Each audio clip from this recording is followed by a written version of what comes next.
Good afternoon, everyone. This is Jared Rand. Welcome to the Global Guided Meditation Call for Thursday, December 19, 2024, a little after 3:15 p.m. Eastern. We'll be having a reverse aging health call and all the rest tomorrow night, a little after 9:15 p.m. Eastern. Reverse aging health call, all the rest. And I mean all the rest. Most of us live in the mind, which is really exhausting. It's completely exhausting. Now, it's a good thing that we do have many avenues to get out of it.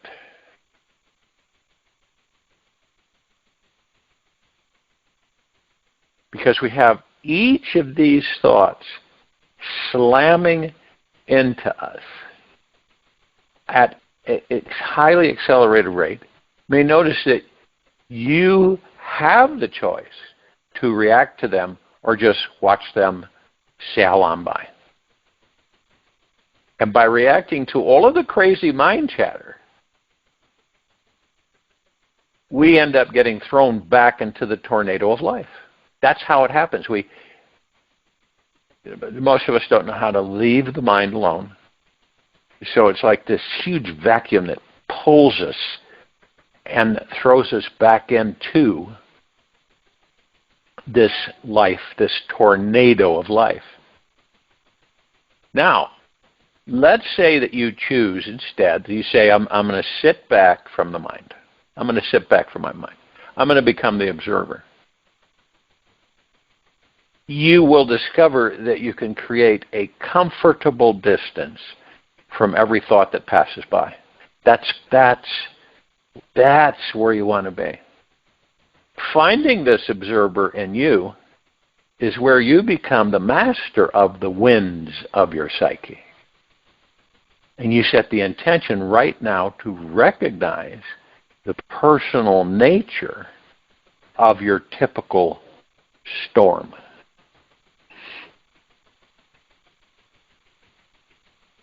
Now, you may notice what are the concerns, responsibilities, and fears created by your mind, and how they are truly an illusion.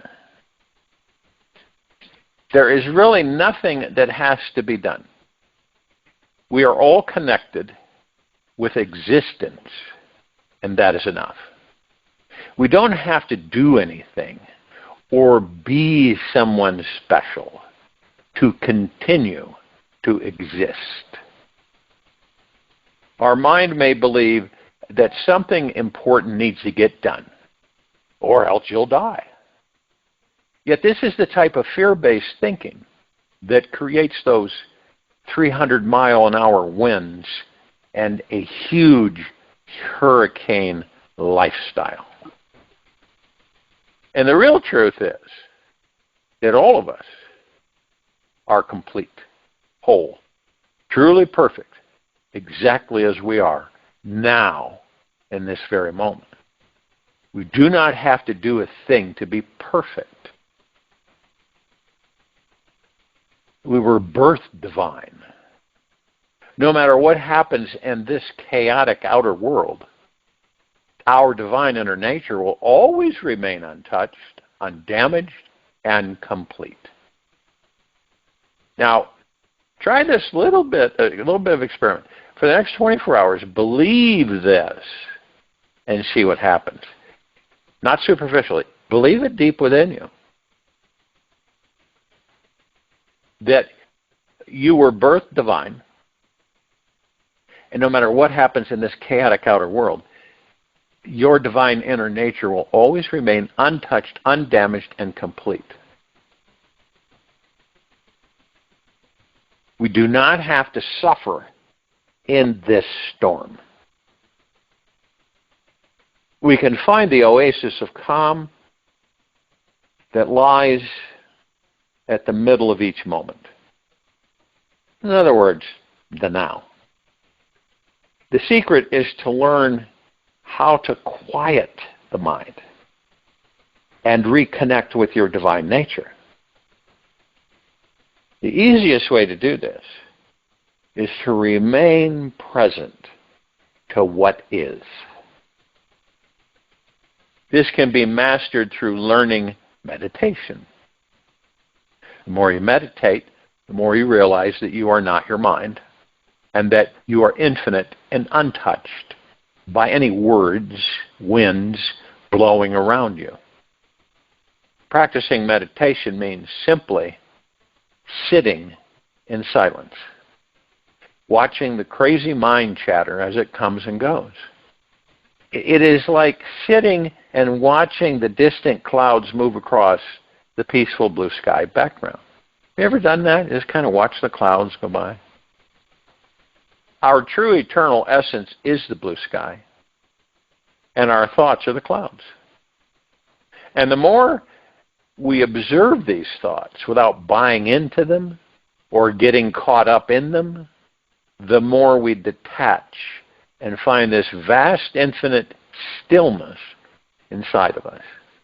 And over time, we will be able to recognize the silliness of getting caught in the mind and become truly freed from its grasp.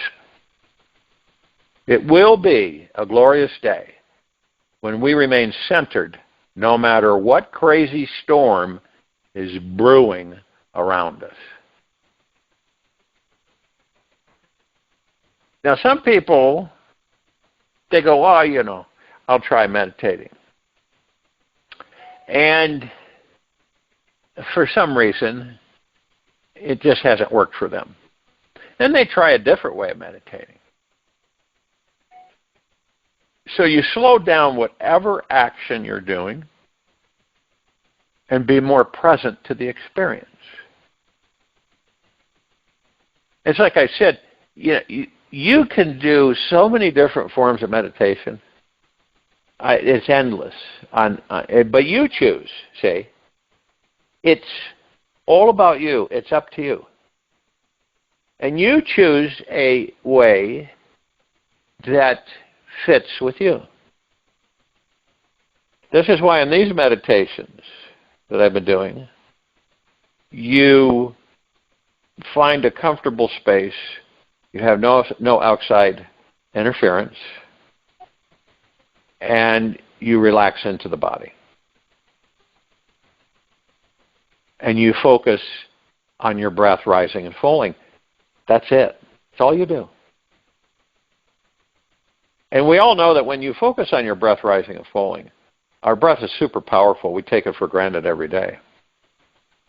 And, when someone, I don't know if you've ever experienced this, maybe you have. Someone's really upset and they're almost hyperventilating. They're really upset and they're breathing in and out very quickly, which is not good at all. And you say, look, just calm down and take a few deep breaths. And if they listen to that and they take those few deep breaths, they do calm down. That things kind of settle. And I've done that with people through the years where they're so distraught, upset, something, some catalyst, and they're breathing really fast. And then I help them calm down by breathing, taking deep breaths in and out. And it does. It calms us down. And this is why we focus on the breath rising and falling. Just like you're breathing normally, right? And then information, as I share with you, on the guided part is wide open. It has a lot of different avenues, which gives one the opportunity to choose a piece of that or an area of that vibrates and resonates with them. And then they bring it in. Now, a lot of meditations, they're complicated for a lot of people. They sound as if a lot of people on the surface who really have never embraced meditation, they look at it and go, "Wow, this looks like some kind of scientific stuff. It seems really difficult to do." And this is what's really caused a lot of people on the planet to steer away from meditation, because it seems so complicated, you know. And so we simplify it.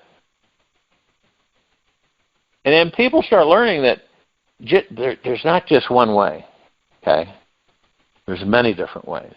You could be just taking a walk and meditating. That doesn't mean your eyes are closed, and you know.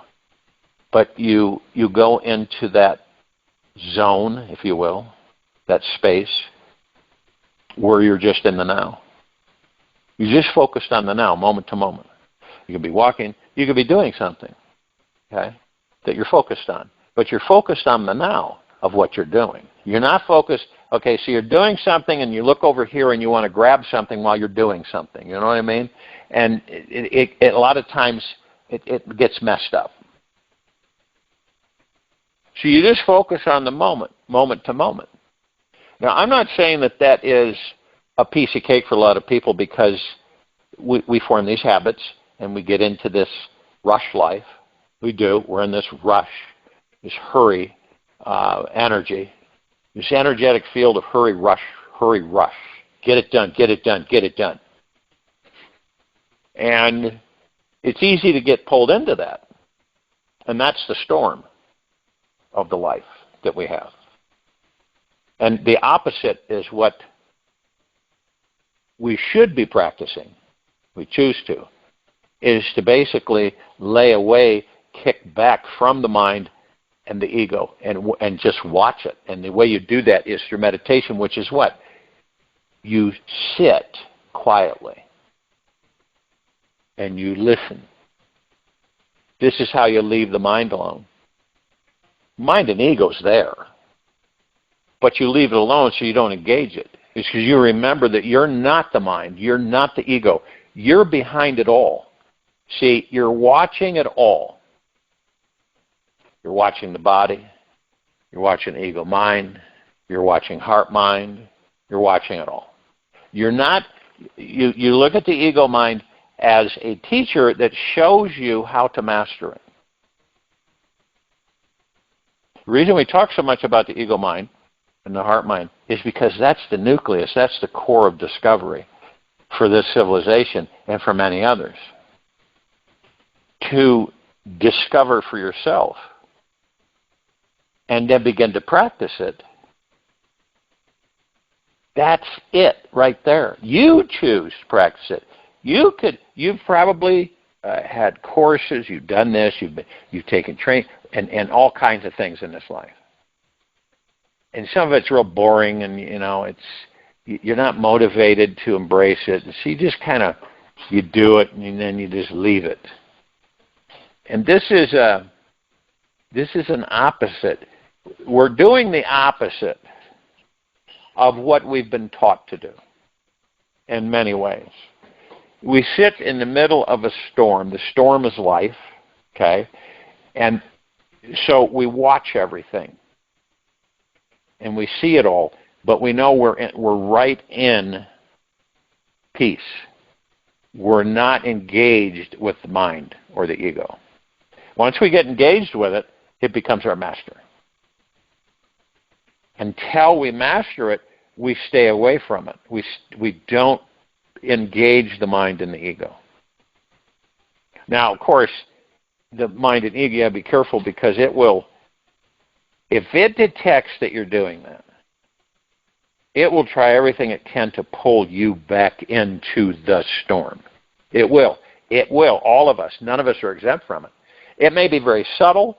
It may shoot in thoughts that we absolutely believe are ours, and they're not, to get us to re-engage with it, to interact with it, so that it can be our master.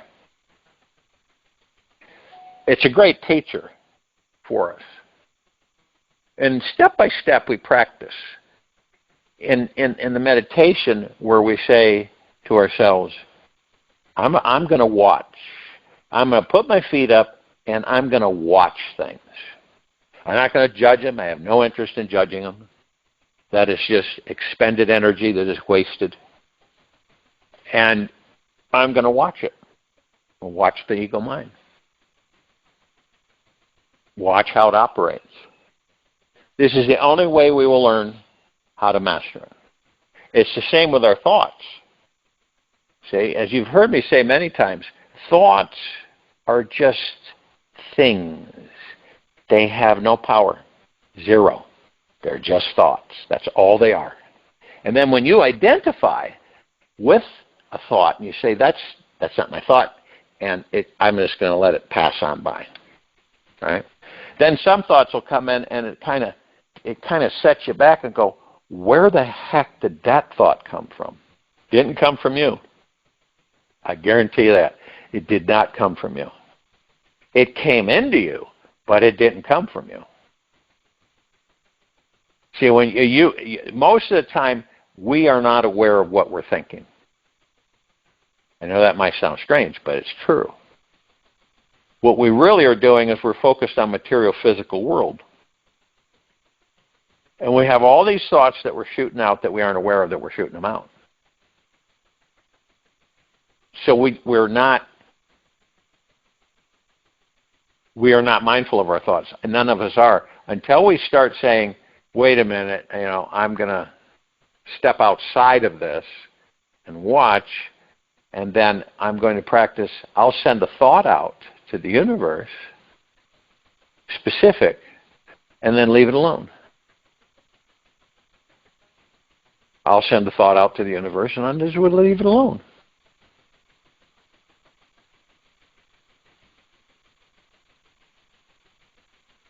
So why, the question comes up that says, why do we need to do all this stuff? Really? So that you're the master and commander of your life, and it's not the master and commander of you. So that you direct, you configure, you create, rather than being led by the nose by the ego mind throughout life. That's why. And in doing that, you begin to discover more and more about who and what you are within that body. It's all connected. And you start going, oh, okay, now I'm getting it. Okay, now I'm getting it. And then this will take you even deeper within. To your very existence, to your soul. And then the soul, you will enter the soul and you will discover the God within the soul, which is you. So there is a reason why we embrace this direction. It also, we embrace the comprehension is that I can direct my thoughts however I wish. And therefore I'm aware of my thoughts. And so I'm careful with those thoughts. They're not reckless abandon anymore. I'm not just shooting them out everywhere. On top of that, we are literally deluged with mind chatter. All these thoughts, thousands of them, every day, that aren't ours. They're not our thoughts. And all of this, when we step away from the ego mind and we become the watcher and observer rather than the participant, this is how we discover all this. Would you entertain for yourself the action or idea, that you would be in the driver's seat. You would be directing everything in your life. Obviously, there's things that we do put into our lives that give us spice. We spice it up. And we aren't aware that we have sent those out. Because even if you did, as the master and commander, you send out a thought, right? And it manifests. But there's the unknown. There's always the unknown. So it may not manifest the way that you intended it to. Because the universe is in there, remember. So it could come out a lot different, but then you recognize it and say, this is a lot better than what I originally asked for. I'm deeply grateful for that. The way that this civilization is going to flourish instead of disintegrate is by embracing the God that we are within these bodies. There's no other way. In the ascension process, you're ascending, okay? You're going up in frequency. You're going up in frequency. You're increasing your awareness of who and what you are.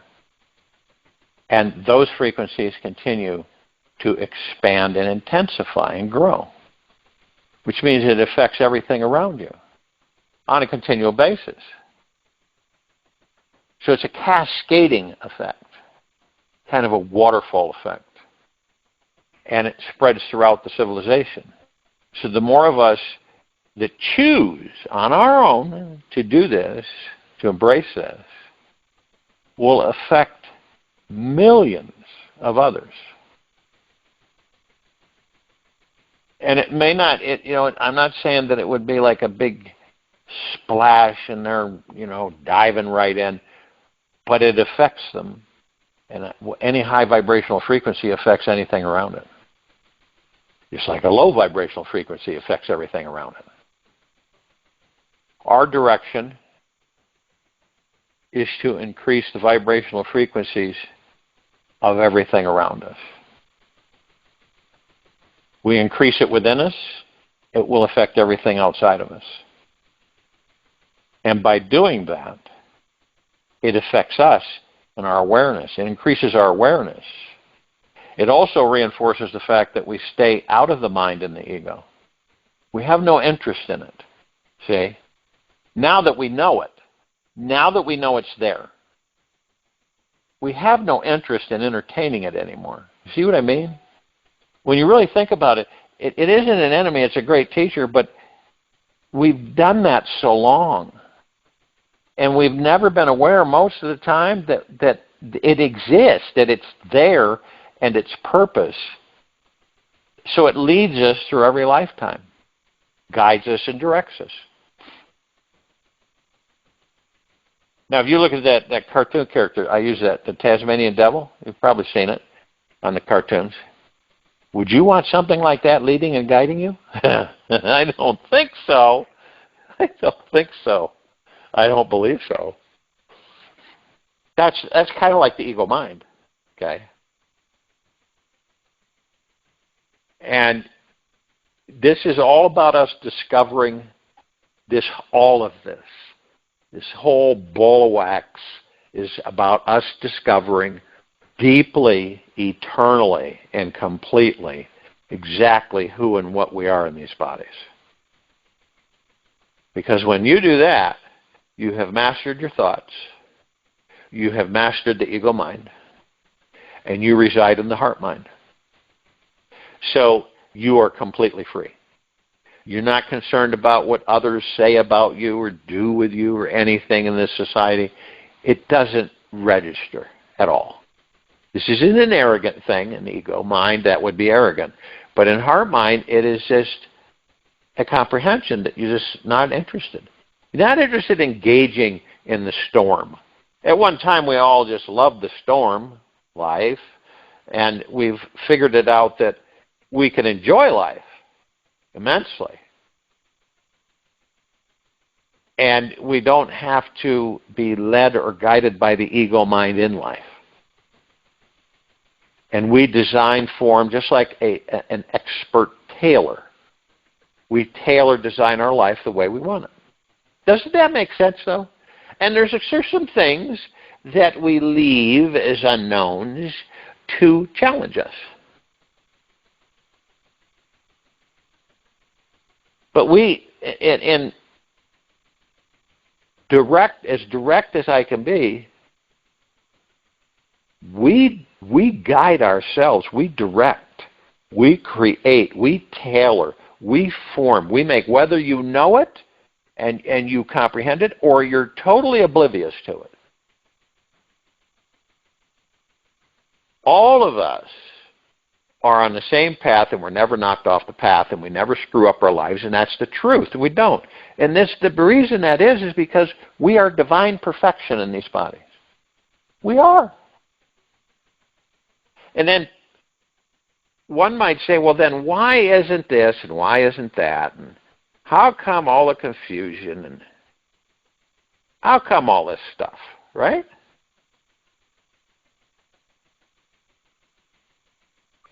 It's because we don't believe. Deeply. We don't believe. We don't believe it.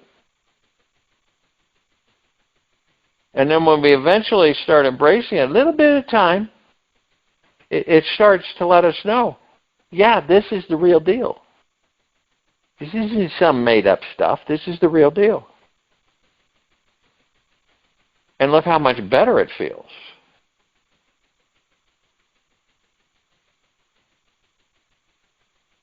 Now you could look at, like, you take some comparison, so to speak, right? You have someone who's got lots of stuff, right? Just tons of stuff.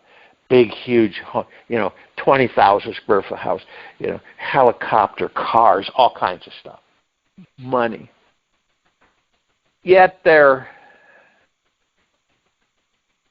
heavy. They feel heavy. And you have someone else that has nothing, and they feel light. You know why that is? The ones who have all that stuff don't look at it as temporary. Okay? They heavily embrace it, and they attach to it. All of it. And this is through the ego mind, unfortunately. So when they do that, they become real heavy. Now, if they looked at it as temporary, and they were in deep gratitude every moment, they would feel light. But see, with the ego mind and that entanglement, it causes them to worry, stress, and fear of not having it. See? That's it. So by worry, stress, and fear of not having it, they grip it even tighter. That's stressful, and I think we all know that is stressful. But if you look at everything around you as temporary, genuinely temporary, because you don't know if you're going to wake up tomorrow morning. You really don't.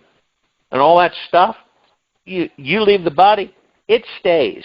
You don't get any of it. It's like you're leasing it. And what's the lease cost? The moments of your life.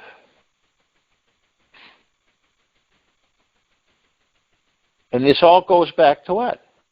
Meditation. Focusing on the now. Focusing on the breath rising and falling. Relaxing into the body.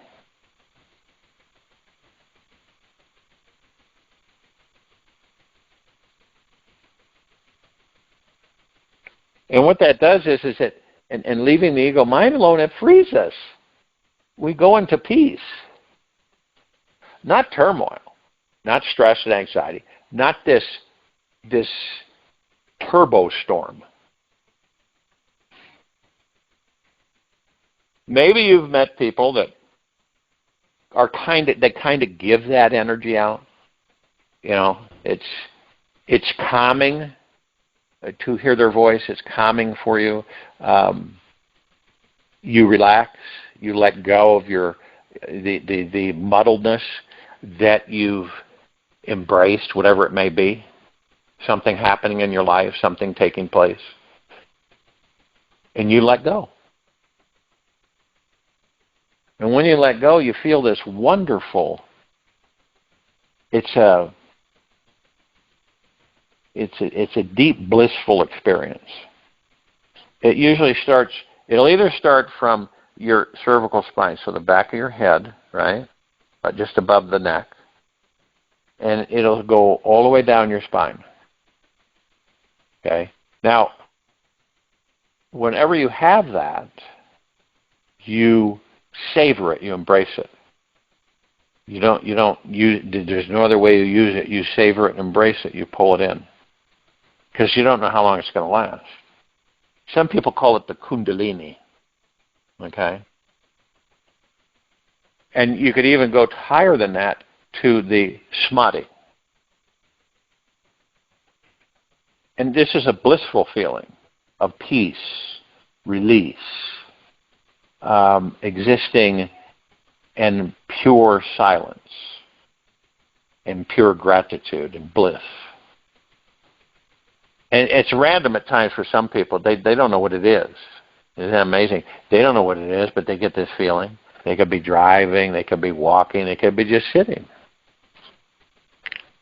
Where is that coming from? It's coming from the God within the soul.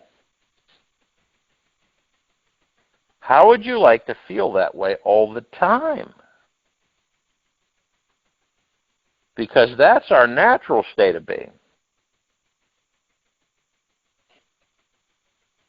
Natural state of being. Whenever your ego mind steps in, right, and you identify that this is the ego mind thoughts, this is coming from my ego mind, take this, visualize this big, huge, neon, brilliant, lit up stop sign and throw it up. Just put it right up in front of you, facing out toward the ego mind. And watch what happens.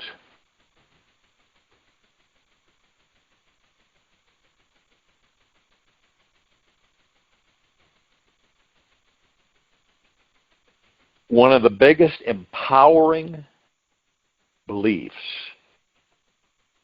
and attitude that any of us could ever embrace in this lifetime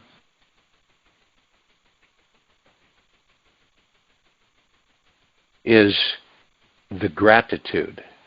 And the gratitude is a way of living our daily life. It's like opening the door to a brilliant new world where the sun is always shining, its warmth inside your heart, wherever you are. We begin to naturally feel the divine love and abundance that is inside us and all around us.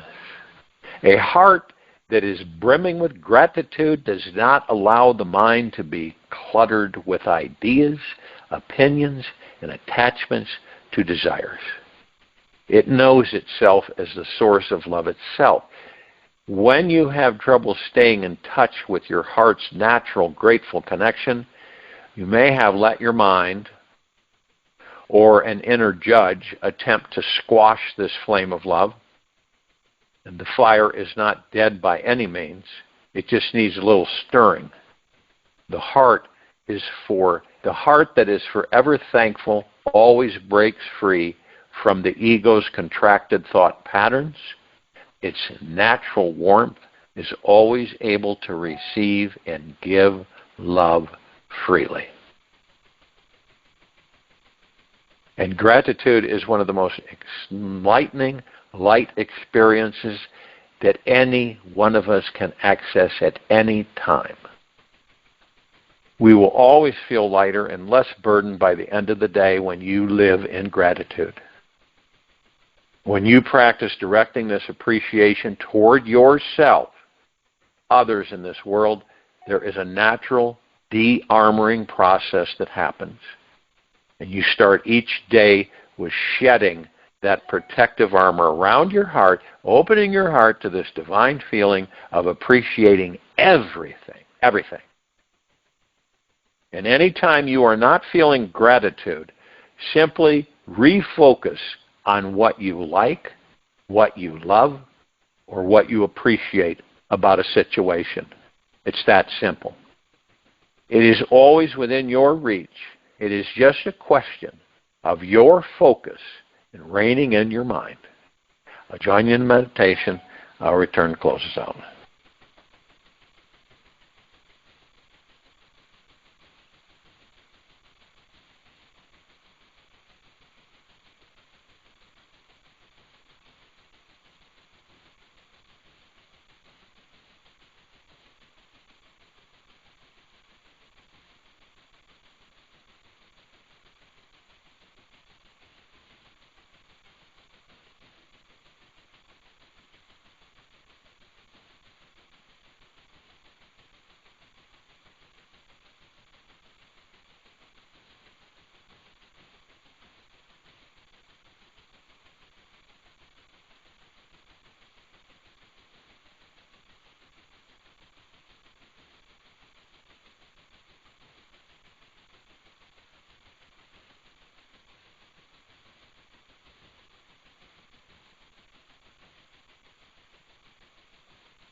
Take an easy and slow breath in through the nose.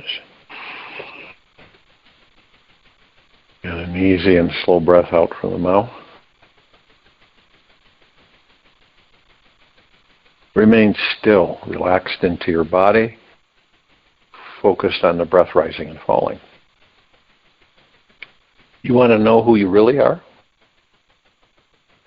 When you ask yourself the question, who am I? What answer do you receive? Do you think you are your name, body, identity, or social status? Do you think you are your low self-esteem or high self-esteem? Dive deeper than all of these thoughts today. Step beyond words, transcend all labels, and be curious about feeling the essence of the real you. Take this with you for the rest of the day into the evening and night and the following morning. We'll return here December 20, 2024, a little after 3:15 p.m. Eastern, to continue our global guided meditation call, and a little after 9:15 p.m. Eastern to continue our reverse aging health call and all the rest. Be gentle, kind, generous, and humble with yourself at all times. Be in the highest of the highest high, deepest of the deepest deepest, purest of the purest purest, eternal gratitude at all times, no matter what's happening outside of you nor within inside of you. Open your heart and allow the magic to flow in.